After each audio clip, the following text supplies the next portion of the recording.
8. Andrew sat in the precinct's interview room with the kind of tension that didn't come from fear, only from irritation building under his ribs. The room wasn't hostile. The officers weren't hostile. The problem was the hour, the paperwork, the circular questions, and the fact that he'd rather be anywhere else on Earth than under dusty lights answering things he'd already covered twice. His knee bounced under the table, slow at first, then harder when the silence stretched too thin. Detective Rourke pushed open the door with his shoulder, holding 2 cans. "All right," he said. "Got the Pepsi you asked for. Vending machine ate my cash, but I fought it for you." Andrew exhaled through his nose. "Appreciate it." Rourke set the can in front of him. Hendricks followed behind, tossing a folder onto the table before dropping into the chair across from Andrew with a grunt that sounded more tired than annoyed. "You know we're not keeping you here to jam you up," Hendricks said, rubbing at the corner of his eye. "You didn't do anything wrong. You just happened to be the last guy in the area before the call came in. So we got to do our due diligence." "I get it, my son," Andrew said, popping the can. "But I told you everything I saw, which wasn't much. I pulled over, checked the ditch, didn't see a ting, didn't see a vehicle. I got back on the road. That's the whole story, B. There isn't a second half." Rourke slid the folder toward him, but didn't open it. "We know. We're not trying to squeeze anything out of you.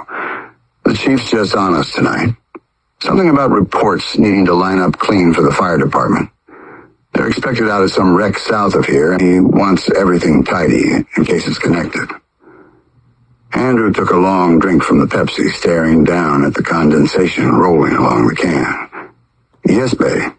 And you must think it's connected to me somehow." "No," both detectives said at the same time. Hendricks lifted his hands as if surrendering. "Not even a little. You're just the last guy who drove past that stretch of road before the call came in. That's all." Andrew leaned back in the chair, shoulders pressing into the worn cushion. The room wasn't even uncomfortable, just dull. Everything about it screamed midnight shift. Half-dead lights, lukewarm air, old chairs, paperwork stacked in corners waiting for someone who cared. Rourke sat across from him, posture relaxed, arms resting on the table. "Tell me something. Why were you out that way anyway?" Andrew shrugged. "Go on, B. Jesus Murphy, my son. You know's clear in my head. Long day, B. That I get." Rourke chuckled under his breath. "If I could take the cruiser out and drive until the noise shuts off, I'd be doing laps around the county every shift."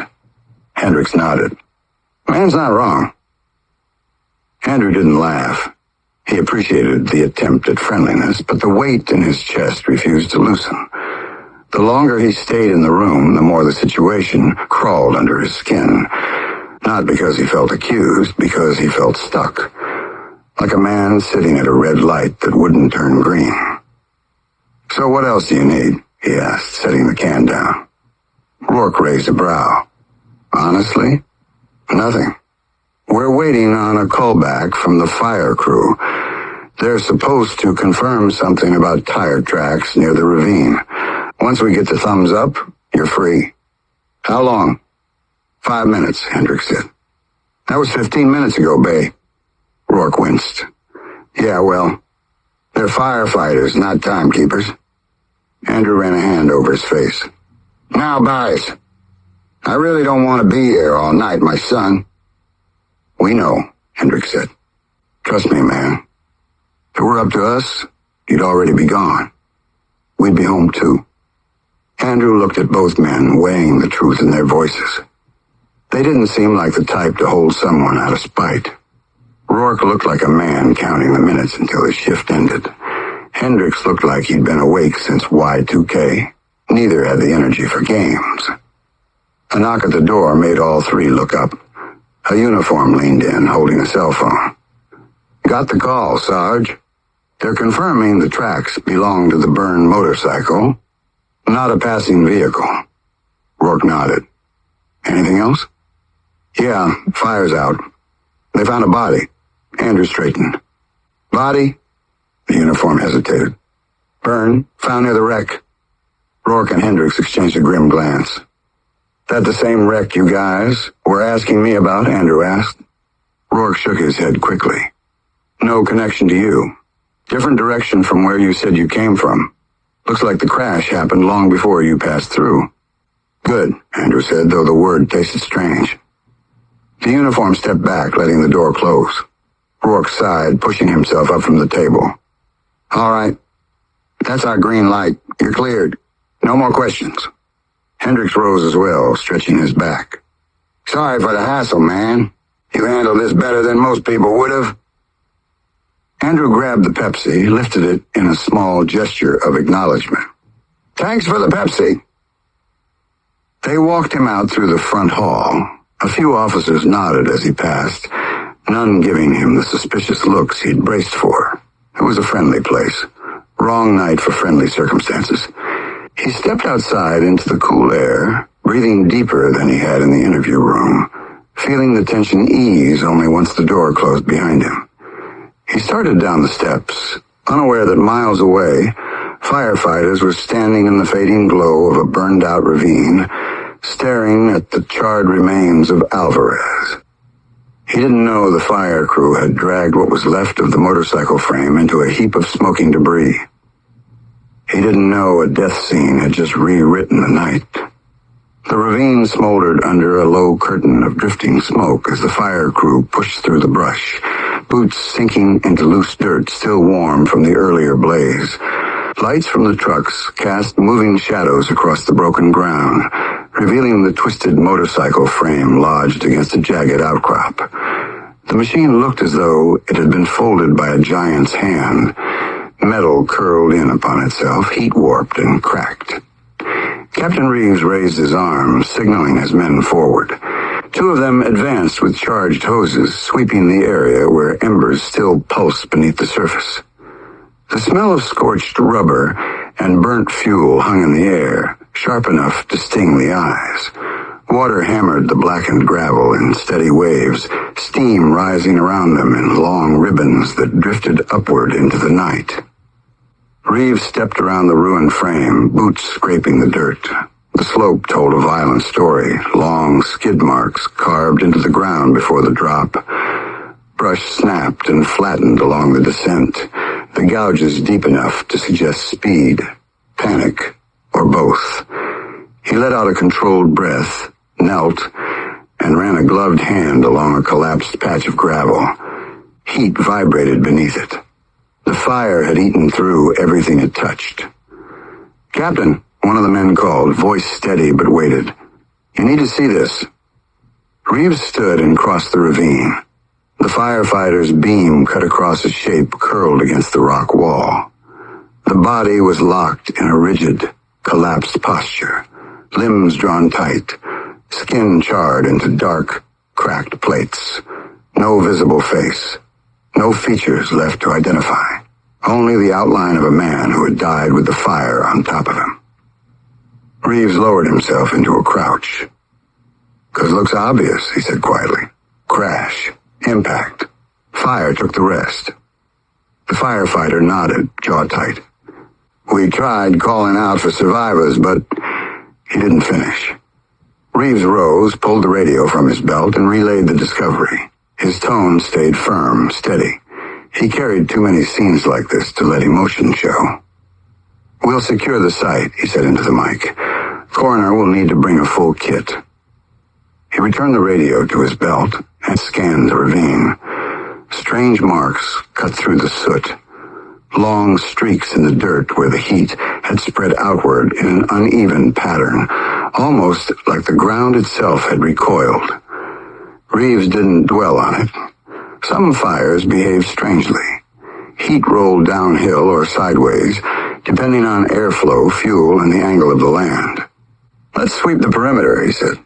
"If something else burned off, I want to know." The men nodded and spread out. Reeves took a few steps back toward the motorcycle, watching the frame hiss under the final blast from the hose. The fire's glow faded into a dull shine, clinging to the metal like the last sparks of a dying furnace. Steam drifted upward, curling into the night. Reeves turned away, and the burned body behind him tightened, not through muscle, not through breath, but through something deeper and entirely unnatural. The ravine vanished. Alvarez awoke with a violent jolt, his chest seizing as freezing water forced itself into his throat. He doubled over, coughing so hard his vision pulsed black at the edges. His palms slapped against submerged stone, cold clamped onto his arms, his legs, his spine, sinking past flesh and straight into bone. He dragged in a breath that sliced through his lungs like he'd inhaled broken ice. When he finally lifted his head, darkness stretched in all directions. Black water rippled around him, covering him to just above the ankles, the surface smooth and reflective, as though it waited for something. The air carried no temperature besides the cold rising from below, a cold so deep it felt ancient. He rose on unsteady legs, boots heavy with the icy water. His breath left in sharp bursts that vanished the moment they hit the air. His voice caught in his throat when he tried to speak. Nothing came out. The silence pressed down from all sides, thick, deliberate, alert. A soft clink drew his gaze downward. A ring of keys lay half submerged at his feet. 4 keys, each marked with an etched number. The metal glinted faintly despite the lack of light. Ahead of him, 4 doors materialized from the darkness as if summoned by his awareness. They stood in a perfect arc, towering, ancient, carved from material he didn't recognize. The surfaces bore deep, intricate markings that shifted subtly when he tried to focus. Alvarez swallowed, throat raw from the choking cold. Where? Something shifted behind him. He spun. Death stood in the far corner, not a skeleton, not a robed phantom, but a tall figure whose presence cut through the darkness without effort. The shadows around it folded inward, clinging to its form like obedient servants. Its face wasn't visible. Its outline was unmistakable. "You were pulled from the flame sooner than intended," Death said, voice calm, neither harsh nor kind. "But you arrived all the same." Alvarez's pulse hammered, the icy water lapping against his boots in slow movements, as though stirred by something beneath the surface. "Where is this?" "This is the threshold," Death replied. "A place between the fall and the descent. It feels like hell." "Not yet." A figure emerged from Death's side, the water stilled as if bracing. A girl stepped into view, barefoot, black hair falling in matted strands down her shoulders. A crooked crown of thorns rested along her brow, pushed deep enough for thin lines of blood to slide down her cheeks in unbroken streams. Her eyes were dark, empty, watching him with a strange hunger that wasn't violent, only curious. Death placed a hand on her shoulder. Lilith. Her lips curved into a slow, unsettling smile. "Soon," she whispered, "I take his place, but I learned through those who arrive broken." Alvarez took a step back, water splashing lightly. "Why am I here?" Death gestured toward the doors. "Because something waits beyond them." "What?" Death's voice softened with finality. "You'll see for yourself." Lilith stepped closer, blood sliding down her jawline. "All 4 doors lead inward," she said. "But they are not the same." Alvarez stared at the keys. Water crept higher, inch by inch. His hand hovered over the ring, even as instinct begged him to pull away. The doors waited. And whatever stood behind them was already aware of him. Alvarez clutched the ring of keys as the water crept higher, climbing with a deliberate patience that made the cold feel sentient. His legs trembled under the weight of it. It wasn't just temperature. It was pressure, slow and suffocating, designed to break thought before it broke bone. The abyss around him stretched without horizon, a black expanse that breathed in long, heavy intervals, as if gauging how much fear he could hold before cracking. Lilith circled him with unblinking calm, her steps soft enough to make the water still beneath her feet. Blood continued its steady descent down her cheeks, threading down her throat in thin streams that shimmered like blackened wine in the faint light that didn't come from any source he could see. She leaned closer, studying the tremor in his grip. "You're freezing," she whispered. "Good. Cold keeps the mind sharp in the beginning." He didn't answer. His gaze locked on the 4 doors that towered in an arc before him. They shifted with silent life, breathing, waiting, listening. Lilith extended one pale hand toward the first door. "This one likes you." "I don't like it," Alvarez muttered. "That has no weight," she replied. Death stood behind her, motionless, a silhouette carved from the abyss itself. "Choose," it said, voice soft but loaded with authority. Nothing in its tone asked for obedience. It expected it. Alvarez stared at the doors again. The first one pulsed in slow beats, the carvings curling like tendons tightening beneath skin. The second warped space around it in spiraling patterns that made the world tilt. The third exhaled frost sharp enough to sting from yards away. The fourth remained still and silent, a void carved into wood. Alvarez swallowed. The cold clutched his spine. "Before you pick," Lilith said softly, drifting beside him with a sudden shift in her posture, "you should understand what choices look like here." He turned toward her. Her smile stretched with a quiet, eerie delight. "Let me give you an example." The abyss trembled. A soft groan rippled through the dark, like distant metal bending. Then a 5th door tore itself into existence behind her. It didn't rise from the ground or materialize from light. It simply was, appearing with a sound like stretched tendons snapping, taller than the others, narrower, covered in clawed gouges, the wood swollen and darkened by something that had seeped through it for ages. Alvarez staggered back, water splashing around his legs. "What is that?" Lilith placed her hand on the door with gentle affection. "My room." Before he could protest, she dragged her fingers down the surface. The door split open with a slow, grinding peel, revealing a corridor bathed in dim red glow, pulsing like a wound. Heat rolled out thick and metallic, carrying a scent that hit him like a punch. Iron, salt, rot, despair. Lilith stepped inside. "Come," she said. "Only so you understand what waits for men who lie to themselves." He followed, despite instinct screaming at him to turn away. The room expanded wider than the corridor suggested. Walls made of stone blackened by old fire. Chains crisscrossed the ceiling like a web of steel veins. And from those chains men hung, dozens. Suspended by hooks driven through skin and muscle, their bodies stretched into grotesque shapes, shaped by pain and time. The chains pierced arms, shoulders, backs, thighs, wherever flesh had once been soft enough to puncture, but strong enough to hold weight. Blood dripped in rhythmic taps onto the floor, forming thin streams that split and rejoined into patterns carved by agony. Some men twitched.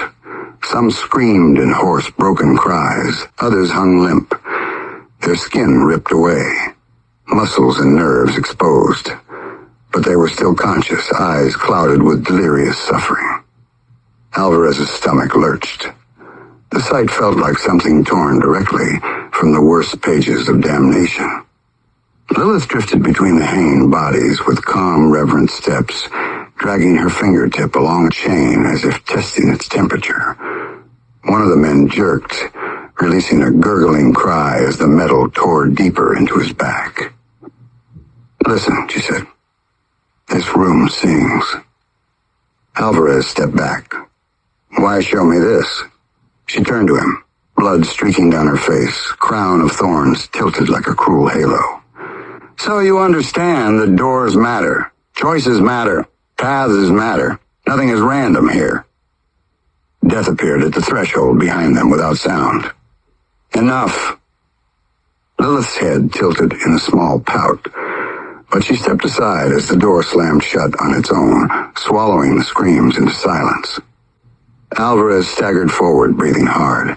The fifth door vanished instantly, leaving only the arc of 4 once again. Lilith leaned close, her whisper brushing his neck. Pick wisely. Some doors break you in ways that don't end. Death lifted its hand toward the original 4. Choose. The water rose to Alvarez's knees. Pain shot through his limbs. He gripped the key, marked 1, breath ragged. He didn't want to step forward, but his body moved as if pulled by invisible threads. The first door pulsed again. He raised the key. The lock responded with a low, hungry groan.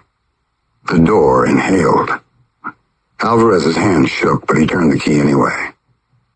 A deep click rolled through the abyss like a stone dropped into an endless well. The door cracked open by an inch. Warm, damp air, heavy and humid, brushed his face with the unmistakable breath of something awake. Lilith smiled, eyes gleaming with sharp hunger. Death stepped back into the darkness. Alvarez pushed the door open. The clubhouse breathed like a beast in heat, every corner slick with sweat and smoke, every beam trembling beneath the weight of voices that rolled and crashed like thunder trapped in wood. The air stank of old beer, leather worn thin by fists, stale perfume clawing desperately over the heavier scents of unwashed bodies and the metallic ghost of gun oil. Music hammered from rusted speakers until the notes blurred into a single throbbing pulse, vibrating through boots, bottles, bones. The place had no mercy left in it. It swallowed the weak and sharpened the strong, turning men into something feral beneath its flickering lights. In the far corner, just beyond the broken neon sign that sputtered like a dying lung, Big John had a woman pinned against the edge of a pool table, her back arched, breath hitching against his shoulder. It wasn't gentle, wasn't tender, just 2 bodies colliding in a room that smelled like gasoline and sweat. Her fingers pressed hard into his broad shoulders, dragging through damp heat. The air around them was thick enough to choke, carrying the sour tang of bodies used too often and washed too rarely. Men nearby didn't bother looking away. In a place like this, privacy was a ghost nobody believed in. A few hooted under their breath, others smirked, but most just let it fade into the roar of the night. Nothing shocks them anymore. When John finally stepped back, chest heaving beneath his cut, he wiped his mouth with the back of his hand, eyes flat and bored. The woman adjusted her skirt with quick, angry motions. She wasn't the type who blushed or apologized. Her pride was stitched together with spite. "Now beat it," Big John said, voice a gravel scrape, his breath hot and sour. "Go suck someone else off." She froze, nostrils flaring, then spat at his boots. "Fuck you, asshole." The sentence cracked across the room like a snapped chain, drawing a handful of heads. The men burst into laughter, not kind laughter, not even cruel laughter, but the dead, empty kind that came from souls scraped clean by too many nights, just like this. Charlie slapped the table hard enough to rattle the empty bottles. Danny Boy leaned back so far in his chair it groaned beneath him, wheezing out broken laughter. Bruce only smirked, one eyebrow lifting as if the scene amused him in a quiet, private way. The woman stormed through the haze and shoved open the door, disappearing into the night with the slam echoing like a gunshot. The gang's laughter slowly dissolved back into the endless rumble of voices. "She got more balls than half the guys who walk in here," Charlie muttered, shaking his head with a grin. "Yeah," Danny Boy said, "but she still ain't got the sense God gave a dead rat." "That so?" Bruce asked without looking up from his drink. Danny Boy stiffened at the sound of Bruce's voice. The kind of instinctive reaction you couldn't train out. He tried to recover with a shrug. Just saying. Man, it smells like balls and pussy in here. You love it, you sick bastard. Bruce laughed, lifting his bottle, the rim gleaming in the low light. His words weren't loud, but they cut through the noise like a blade drawn too slow. Light another cigar or something, phew. The men laughed. The clubhouse surged again, as if trying to drown out the brief moment of reflection. Boots stomped, chairs scraped, knives clinked against bottles for no reason, except that the night demanded percussion. Two prospects, skinny kids with hollow cheeks and eyes that watched everything too carefully, hauled in a crate of liquor and nearly tripped over each other trying to set it down without making too much noise. Bruce didn't look at them, but they glanced at him, the way prey looked at a shadow. Careful, Charlie said, voice dripping with false sweetness. If you drop that, Bruce will use your skulls as replacement glasses. The prospects went pale. Danny Boy laughed until he coughed. Bruce finally lifted his gaze, slow as sunrise, and both kids froze. Bring the good whiskey here, he said. They scrambled to obey. By then the room had swelled to its fullest, like a hive overfed on its own poison. The walls rattled under the base as though trying to escape their own foundation. A few men were throwing darts with sloppy, drunken aim. One was carving into the table with a hunting knife. Another had a girl perched on his lap, her bored eyes scanning for someone who might offer more excitement. Cigarette smoke curled in jagged ribbons through the stale ceiling fans, catching glints of yellow light as it drifted toward the rafters where old banners hung, stained with years of sweat and spilled blood. Bruce leaned back in his chair, fingers tapping the neck of his bottle, gaze surveying the room with the calm indifference of a man who believed the world owed him its fear. His shoulders were carved from the same hardness as the concrete blocks behind him, and his vest creaked when he shifted. A sound everyone near him recognized like the rattle of a snake. He didn't bark orders, he breathed them.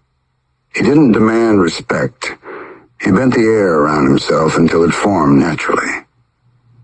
To the rat, Bruce said suddenly, lifting his bottle with deliberate slowness.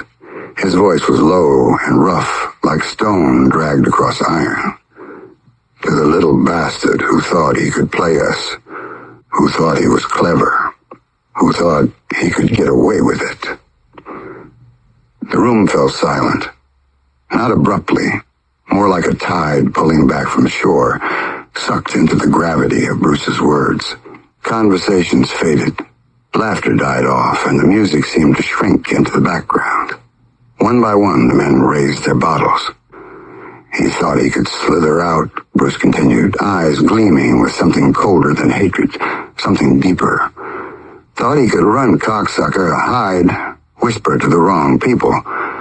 But tonight, he smirked, a thin line of cruelty stretching across his face.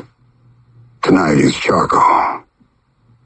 He had it coming, Bruce said, voice steady and cold. We don't tolerate rats, not one. Anyone gets soft about that. He tilted his head toward the door. They can walk out and pray nobody follows. Charlie swallowed hard. Danny Boy nodded too quickly. Even the drunkest men straightened. The warning was ritual, like a prayer said over a corpse. Nobody questioned it. Nobody wanted to become the next ghost they toasted to. Bruce took a slow drink, his eyes drifting toward the door the woman had vanished through earlier. This club stays clean, he murmured. Always. Big John chuckled, arms crossing over his chest. Cleaner than that girl's mouth, that's for damn sure. The men erupted again, not as loud as before, but enough to release the tension. Bruce tapped his bottle against the table again, quieter this time, as if calling his wolves back to order. Drink up, he said. Night's just getting started. The apartment held its silence like a trusted accomplice.